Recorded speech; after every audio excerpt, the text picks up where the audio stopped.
All right, we're ready for Hebrews chapter 12. Next week being the last in the series, we'll get chapter 13, and that winds up the book of Hebrews.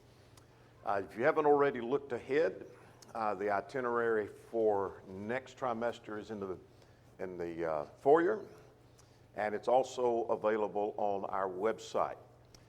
We go into Daniel next, so if you are one of those that say, I'd like to look ahead, be studying, gather some material on that, we're going into Daniel because we're getting to the point where their Old Testament has to come to Sunday morning because we have more Old Testament, obviously, than New, as far as number of chapters and books, etc. So that's where we're headed next, is the book of Daniel. Then we go to James and 1 Peter. So that's what the next trimester is about. So be thinking about Daniel is where we're headed next. Now we're ready for chapter 12 of the book of Hebrews. And so let's see where we've been and where we're going, if I can get my mouse to work. Here we go. Chapters 1 through 10 and 19 or 18 deals with Christ is the way. The second section of the book is Don't Give Up. Chapters 10, 19 through chapter 13. Now in the second section, we're talking about four major sections, subsections. Keeping the faith, chapter 10, examples of faith, and today we're talking about endurance of faith. Now, let's go over our chapters, and then we're going to lace those together here in just a few moments. Chapter 1 is about what? All right, Christ is superior to prophets and to angels. Chapter 2. All right, very good. Yes, giving heed in the humanity of Christ. Chapter 3. He's superior to Moses.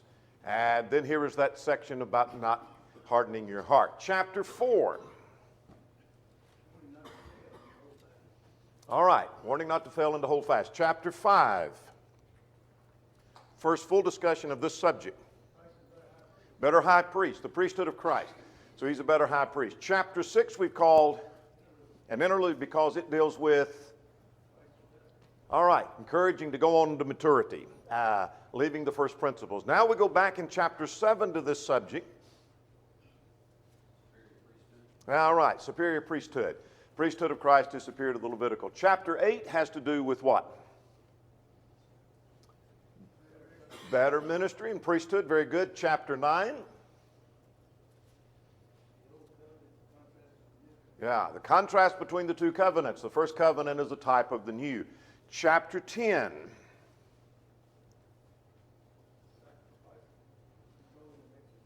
All right, sacrifices and exhortation, and it's in the middle of that chapter. I don't mean exactly middle by number of verses, but it's in the middle of the division of that chapter where we shift gears. Start with exhortation and finish then the book with that. So now chapter 11, last 2 weeks dealt with examples of faith. We call it Faith's Hall of Fame. Chapter 12 is based on chapter 11.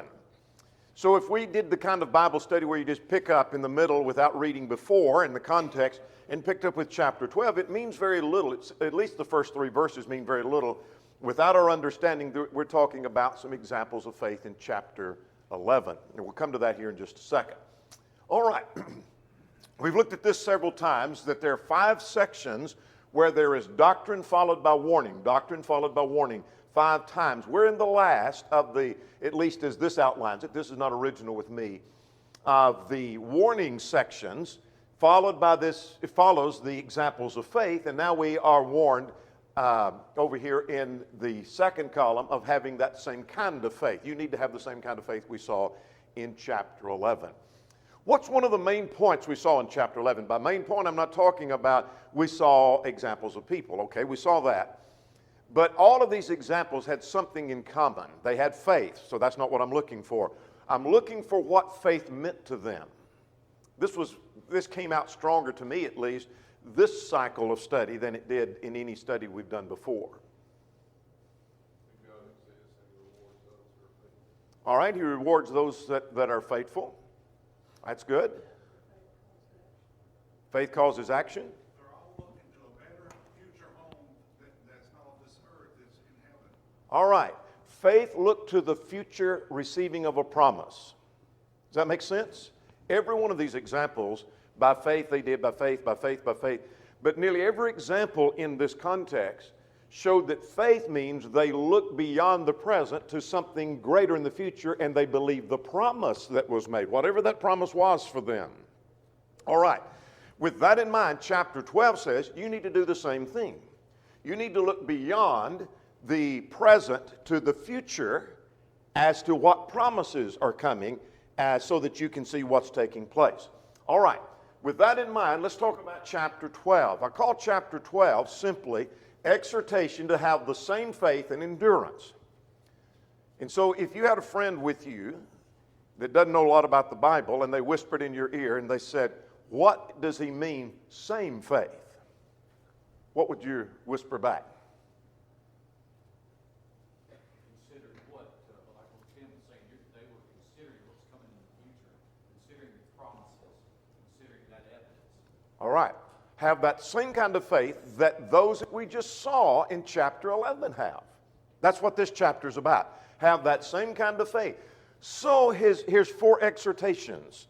There's the exhortation to continue in the course, like running a race. We'll get to that in a moment, verses 1 to 3. Exhortation to endure afflictions patiently. Then there's the exhortation to have greater zeal lest you lose everything. And then there's the exhortation based on the nature of the new economy, the new covenant. Make sense? All right. Let's get underway with the first section here. Let's see what... let's go to verses 1 to 3. And then we'll, I think, make some sense. Now, in verses 1 to 3, there are 2 things. There's exhortation to continue in the course. In other words, the whole book is saying you're on the right course. Remember that, chapters 1 through 10? You're on the right course. So stay on that course. And he gives the illustration of running a race. If you're running a race, before you start, you may get some encouragement. But you really need some encouragement at what point? While you're running it, and particularly as you begin to get tired and weary and discouraged. I'm not sure I can make it to the end. And if you're running in an arena where there are people in the stands, they're going to cheer you on. But you can look and get a glance of people in the stands who had run the race before you, or the race before that, or the race before that, and they made it to the end. And so what does that do for you as you're coming around and you're thinking, I just think I'm going to just quit right now. I don't know. What's that going to do when you look to the stands and you see John there, and he run his race and he made it to the end, and you see Kevin and he did the same thing. When you get a glimpse of them as you go by, what does that say to you? Say it again, Stephen. You can do it too. You can do it too. Does that make sense? That's the point of verse 1. Let's get it. Therefore, you might circle this next word. We also. Also, that suggests somebody's already been mentioned. All these elders, that's what they were called in verse 3. That is, our fathers before us. All of those mentioned in chapter 11 and a host of others of the Old Testament regime. Therefore, we also, since we're surrounded by a cloud of witness. Who is the cloud of witness? All those that we just mentioned in chapter 11. I quote in the workbook from Robertson. A.T. Robertson said concerning this word cloud that this is the idea of the metaphor refers, he says, to a great amphitheater with an arena with the runners and the tiers upon tiers rising up like a cloud. And these are not merely witnesses, but testifiers to God's fulfilling of His promises shown in chapter 11. Does that make sense? So you picture you're running this race and you're in this arena and you look up and there's tiers and tiers of people who've run before you. And they're not just watching witnesses, they're testifiers. I like his terminology here. They're testifying to you. They're telling you, you can do it too. So I'm discouraged. Abraham made it. Moses made it. Abel did it. Gideon did it. You name a host of others mentioned. Does that make sense? And if we get that point, our time is well spent. Now, in running the race, what does he tell us in verse 1 we need to do? Lay aside all the encumbrances and the sin, and let us run with endurance the race. All right, yes. That every sin and hindrance needs to be pushed aside. Anything that hinders me, I need just to throw it aside. You're not going to run a race and say, well, you know what, I want to carry this backpack with me, and it's got my laptop in it, and it's got another pair of shoes in there, and it's got some snacks in case I need it. I'm going to carry this, and it weighs about 25 pounds. You think you're going to make it to the end? No, you got to lay aside all the weight. Anything that's a hindrance, throw it aside. Because your goal at this point is to win, to make it to the end. And so that's the point. Now, so you run with endurance the race that is set before us. Now, verse 2 and 3, let's put together. We are encouraged to continue the course by looking at the example of the Lord himself. What does he say about the Lord in verses 2 and 3?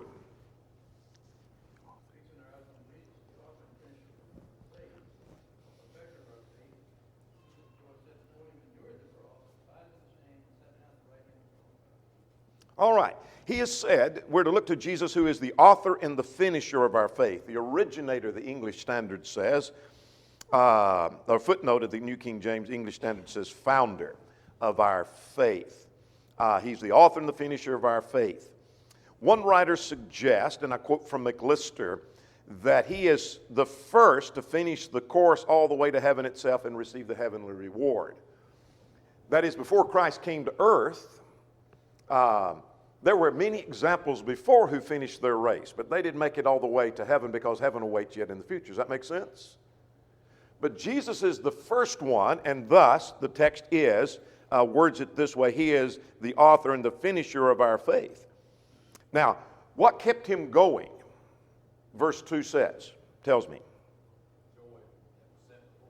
He looked to the future. See that? The joy that was set before him. He endured the cross, the shame of the cross. That's what it means by the despising the shame. He endured the shamefulness of the cross. And now he's sitting down at the right hand of God. And what else did he endure? Verse 3. Consider him who hostility from sinners.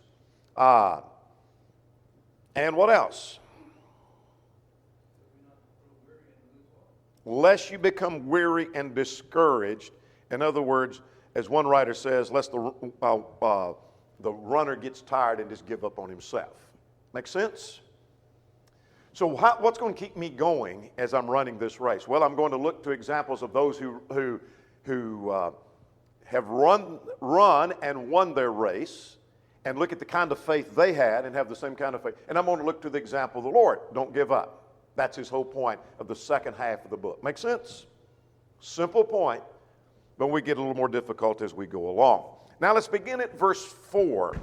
Now, if I can keep up with my remote. All right, verses 4 through 11 talk about exhortation to endure afflictions patiently, and in view of a couple of things. And both of these are quite interesting. What's the first thing he says at verse 4? They are being persecuted. Let's back up before we answer that question.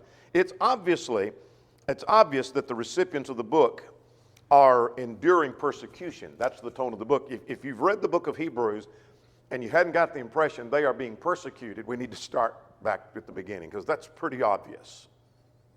So he says, endure the persecution in light of two things. What's the first one? Verse 4.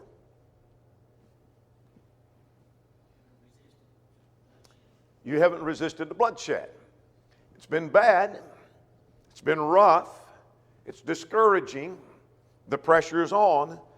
But you've not yet paid the ultimate sacrifice. Jesus did. Who else did? Stephen, Acts 6, Acts 7. James, Acts 12. You're still alive. You haven't yet resisted unto blood.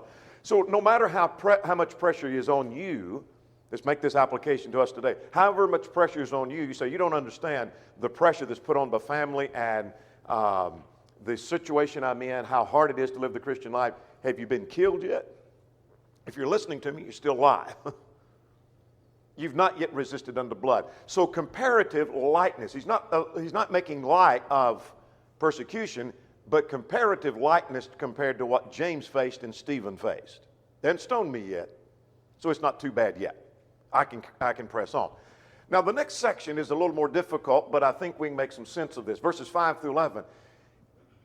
Endure the persecution in view of the fact. Let's paraphrase this. Don't read my text to me, just tell me what it means. It's making you stronger. It's disciplining you, just like an athlete has to endure practices that are very hard. And he talks about that when he talks about a child. What are you training the child to be? You're not just punishing them to punish them. You're training them so that the hard thing they go through, whatever your punishment is, keeps them safe from a harder problem that they might encounter. All right, very good. He calls persecution a chastening of the Lord. And we'll show you how I know that. This is part of hermeneutics that we're going to get into in the next next trimester. Look at verse 5. Have you forgotten the exhortation that God speaks to you as to sons? And he quotes from Proverbs 3, 11 and 12. There may be other principles alluded to. He seems to directly quote from Proverbs chapter 3. And he makes application about chastening of the Lord. So what did Proverbs 3? My son, do not despise the chastening of the Lord, nor be discouraged. When the Lord chastens you, the word chastening, let's stop and footnote. The word chastening is also translated training and instruction in other places in the New Testament. You can check your footnotes in the workbook. All right? So when the Lord chastens us, it is teaching. It is instructing us. Same word, same concept. Now, it's called a chastening of the Lord in this context. It's called a chastening, and I'm focusing on of the Lord, not because the Lord causes it, but, finish my sentence, the Lord allows it.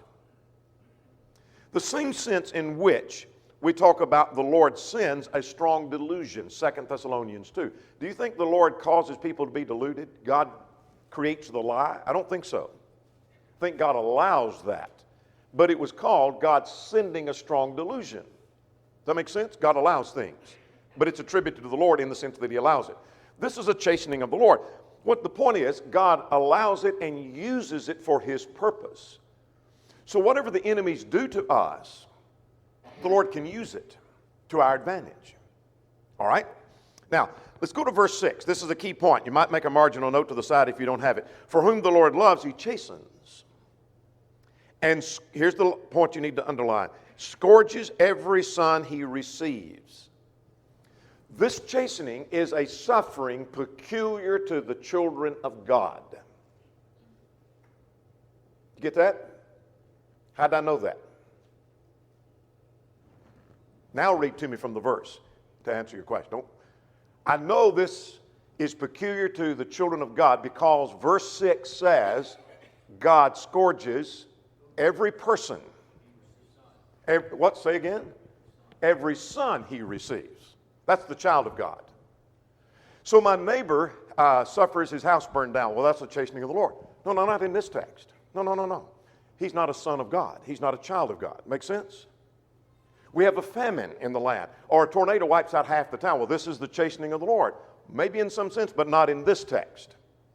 This is suffering peculiar to the children of God because they are children of God. Make sense? The text just defined that for me. All right? Now, with that in mind, let's go to verse 7. If you endure chastening, God deals with you as with sons. And what's his comparison down through verse 11? Let's get the gist of this because I want to move on.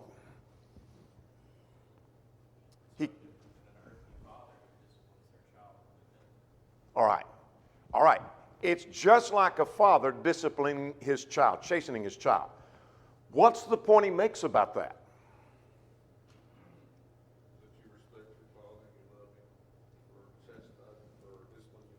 Okay, why?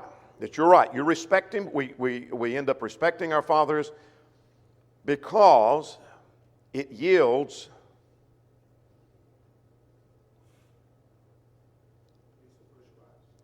peaceable fruit of righteousness. Now, no chastening. Let's go to verse 11. Let's back up to verse 10. For indeed, for a few days they chastened us while it seemed best, but he for our profit, that we may be partakers of holiness. In other words, our fathers chastened us for our benefit. Does that make sense? Our fathers didn't enjoy that. God doesn't enjoy watching us being persecuted. But God knows the benefit that comes from that. We'll come to that in just a second. No chastening seems joyful at the present.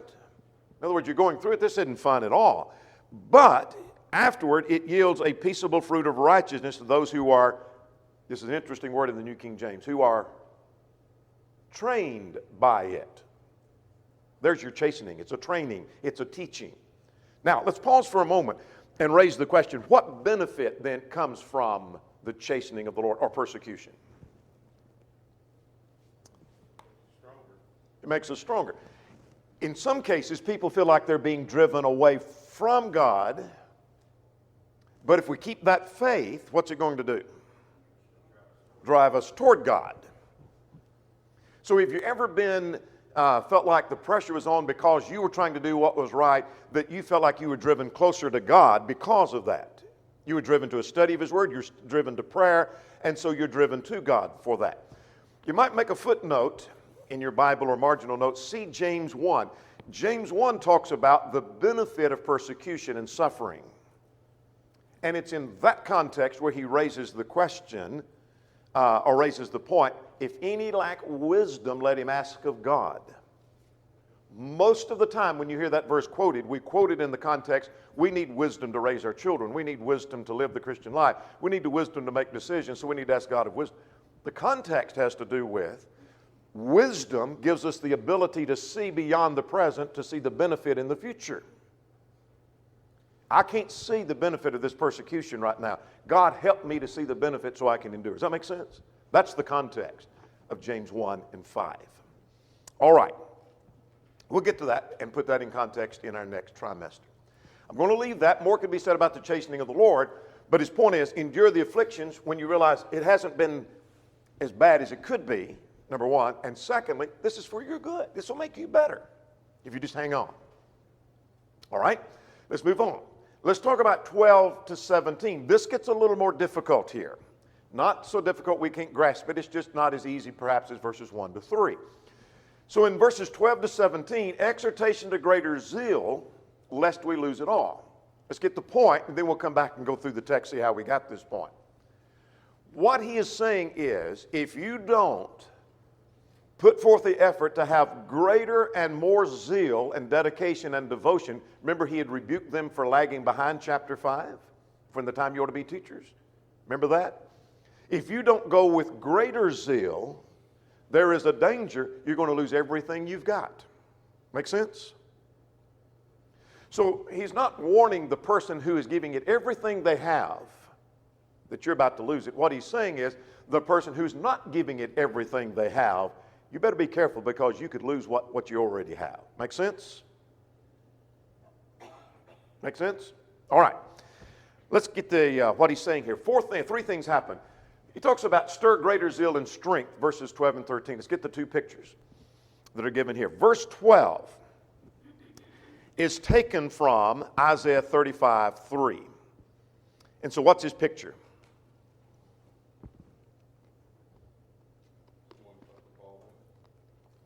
Yeah, it's a picture of hands hanging down and knees becoming feeble.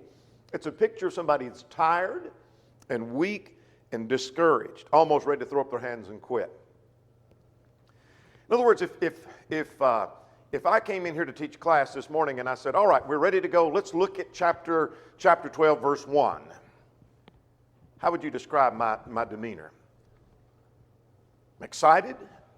Ready to go. What if I came in here and said, and now my hands are hanging down, my knees look like they're feeble. Let's, I guess, turn over to Hebrews 12. What would you think? I'd just soon give up and let you teach, or somebody else teach, or I'm done. Does that give the picture? It's a picture of people discouraged. Their hands are hanging down. Their knees are becoming feeble. They're tired.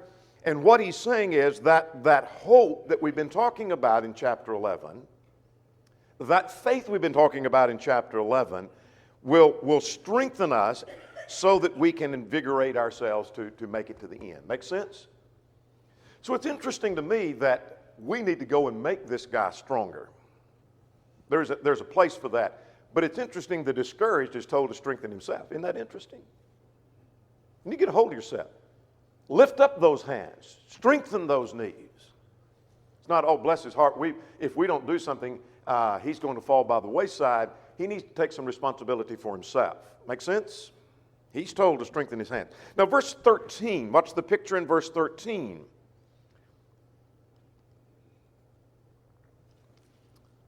make it harder on yourself. Don't put obstacles in your way. Make your path as straight as possible so that you don't stumble, so that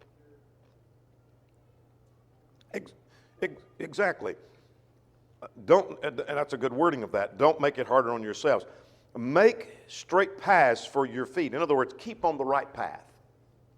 The New Century Translation, which is kind of a free and eclectic, but it does a pretty good job at times getting the thought and the flow, says keep on the right path. It's the idea of staying on the right course, don't deviate, and don't go off here to Judaism. You're not staying on the straight path. And when that's done, we're going to be all right. But if you don't, notice the wording of this, so that that which is lame may be dislocated rather than being healed. That's the difficulty.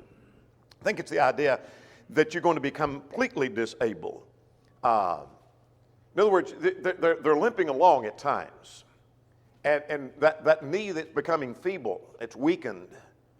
If you don't strengthen yourself and you don't get on the straight path and stay on the straight path, those knees that are weak are going to be dislocated altogether. Make sense? You're going to lose it all. That's the point. If you don't get on the right course and stay on the right course and strengthen yourself, you're going to lose everything you've got.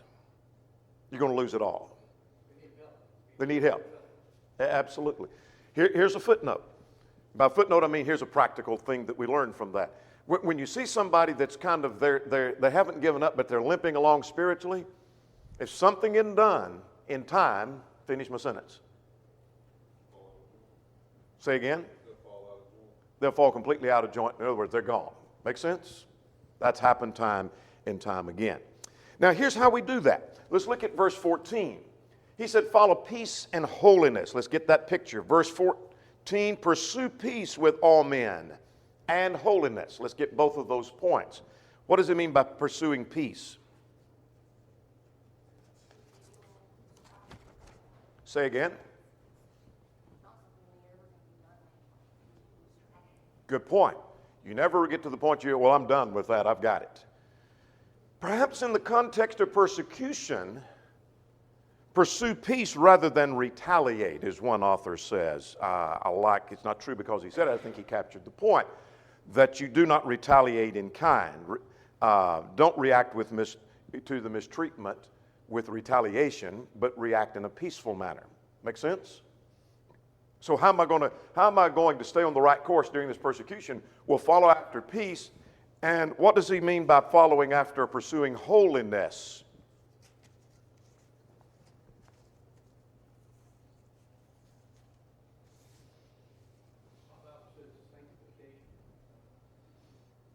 All right. Sanctification, Strong defines it as purification or purity. In other words, even while under persecution, you're to seek to live pure. You ever see somebody who's, well, I know I'm not living right, but I just tell you what, I'm under so much pressure, and I've got so much going on in family and at work and my health, and as soon as I get all this cleared up, I'm going to, no. You seek holiness in the midst of all your troubles.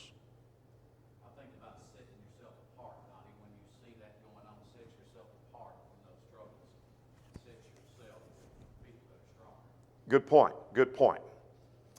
Now, let's move on to verses 15 to 17.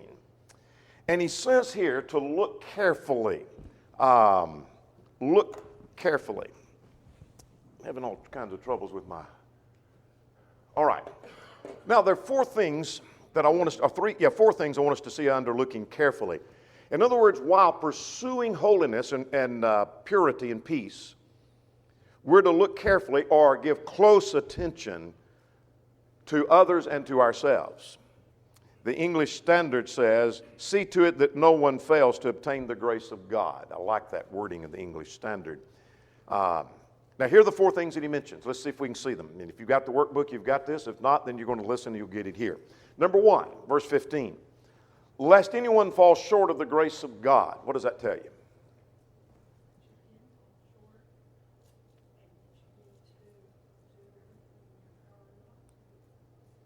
All right. It's possible under this persecution you can fall short, meaning you don't obtain the grace of God, you don't obtain heaven, you give up and you throw up your hands and quit. So I want to make sure that I'm not lagging behind. We'll come back to that here in a second if we get a chance. The second thing, lest any root of bitterness springing up cause trouble.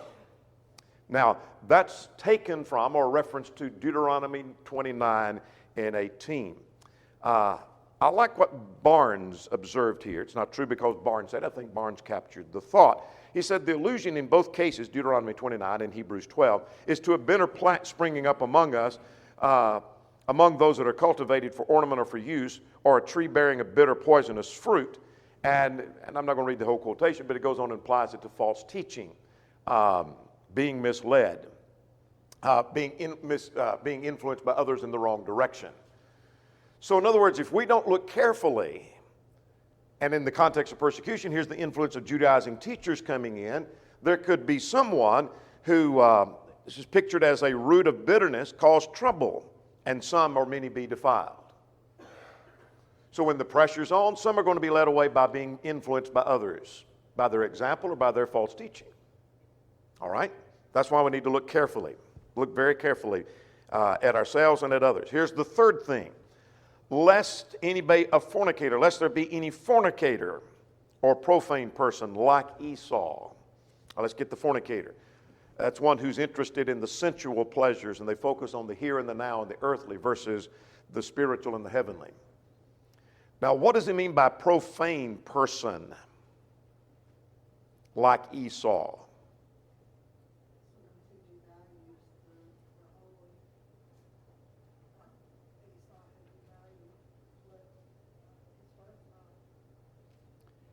Yes, the footnote, the footnote in the New King James says he was godless. The English Standard says he was unholy. I mean, he had no respect for or regard for God. He followed his fleshly desires and interest by selling his birthright. And then, if you're reading from the New King James or King James said that he sought for repentance with tears and he could not obtain it. It's not talking about his repentance. It's talking about Isaac's change of mind. The American Standard said he found no change of mind in his father. That's what he's talking about, because that makes sense. Doesn't mean that he sought to repent and change, but he couldn't find it, even though he was diligently trying to repent. I just can't do it. I can't find out how to do that, and God won't let me. He begged his father, but it's too late. It's too late. His father wouldn't change his mind. Make sense? So, there are four things we just saw, and let's list them in a practical way. Here are reasons people depart. One is they lag behind, verse 15. Secondly, they're influenced by others, verse 15. Thirdly, they enjoy the pleasures of this life, verse 16. And they are profane, or they treat spiritual things without respect, verse 16 and 17. Every person who departs will fit in one of those four categories, I think you will find. Now, time is clicking, so let's move on. We're getting the gist. This is an overview, a survey, so that's what we're trying to accomplish. Now, 18 to 28, here's exhortation based on the nature of the new economy or the new covenant. So this is kind of, is not well developed here. By well developed, I don't mean God didn't do a good job. What I'm saying is it's not thoroughly developed. That should be my wording. And that's because, finish my sentence, that thoroughness has already been developed in chapters 1, 2, 10. Y'all did good. Y'all did real good. That thoroughness had already been developed in 1 to 10. Make sense? So he's going back and hitting on that. So let's hit on it as well. In I want to quickly hit 18 to 24 so we can get 25 to 29, particularly 27 to 29. He talks about the superior honors of the new. And so here's what he said. That he compares it coming to the mount that is where the law was given. We have not come to the mountain that was burned with fire and blackness in the temple. In other words, as Mount Sinai. And I'm not going to take the time to give all the references in Exodus 19 where it was burned with darkness, or it had darkness and burned with fire, and the trumpet sounded and there was the voice of God. In other words, we haven't come to Sinai. We're not a part of the old covenant. And the point here is that in coming to that, the people were filled with fear, great fear. And so notice at verse 21 particularly, and so terrifying was the sight that Moses said, I'm exceedingly afraid and trembling. That's a quotation from Deuteronomy 9 in verse 19. The point is the terror was experienced both by the people and by Moses. We haven't come to Mount Sinai. That's not where we are. Where have we come? We've come to a different mountain. Look at verse 22 through 24. We've come to Mount Zion, the city of the living God, the heavenly Jerusalem, an innumerable company of angels, the general assembly of the firstborn, the church of the firstborn, some would say. That is, that those in the church have the same rank as the firstborn. Every one of us are like the firstborn. That's the idea. Perhaps. In other words, there's no reason to fear. That's the contrast. So keep on keeping on. Here's his point. Look at the nature of the new economy. We haven't come to Mount Sinai where the people trembled in fear. We've come to the new covenant where there is no basis for fear. Make sense? That's the point he's making. And I know that's a hurried look at that, but I want to move on because I want us to get down here and I want you to see something, particularly in light of our hermeneutics class, because we're going to come back to this later. Let's talk about the authoritative voice of God. Verse 25 and 26. Do not refuse him that speaks, for in that of he that did not escape, who refused him who spoke on earth. In other words, the one who refused Moses did not escape punishment. How much more so, let me paraphrase, would one not escape who refused to listen to the voice of Christ, whose voice then shook the earth? Talking about shaking the mountain, Exodus 19. And has said that, and this is a quotation from Habakkuk, yet once more I will shake not only the earth, but also the heaven. It's talking about, in context, that had to do with the overthrow of nations. So what on earth is that about? Well, let's let the context define us. This is why I said I wanted to get to this, because we're going to get to this in our hermeneutics class. All right? Therefore, and let's go back to verse 27. Now this, yet once more, he quotes back from Habakkuk, indicates the removal of those things that are being shaken, as of the things that are made, and the things which cannot be shaken may remain. In other words, he says, here's what that means.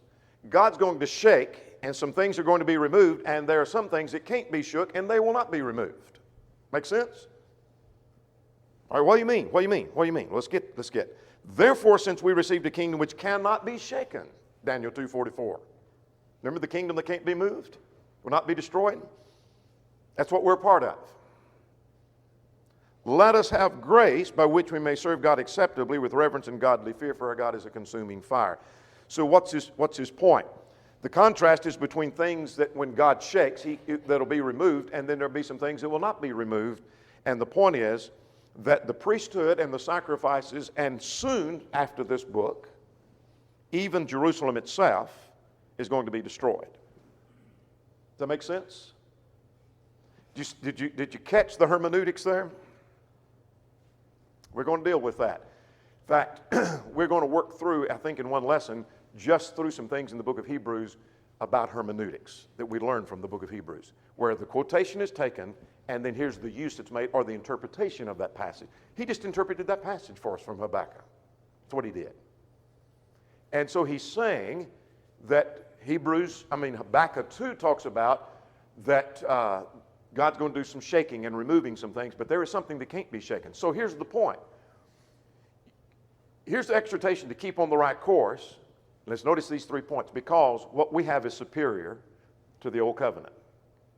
Secondly, the authoritative voice of God. If you were punished by rejecting Moses, how much more so if you reject Christ? And thirdly, we are in a kingdom that cannot be shaken. Now, the Old Testament economy is going to be shaken, going to be removed. Jerusalem itself is going to be destroyed. It's gone. You better stick with what's going to stay when the shaking comes. So let's just, here's the point, illustrated. Let's suppose that we knew there's going to be an earthquake. We know one's coming in 20 minutes. There's going to be an earthquake.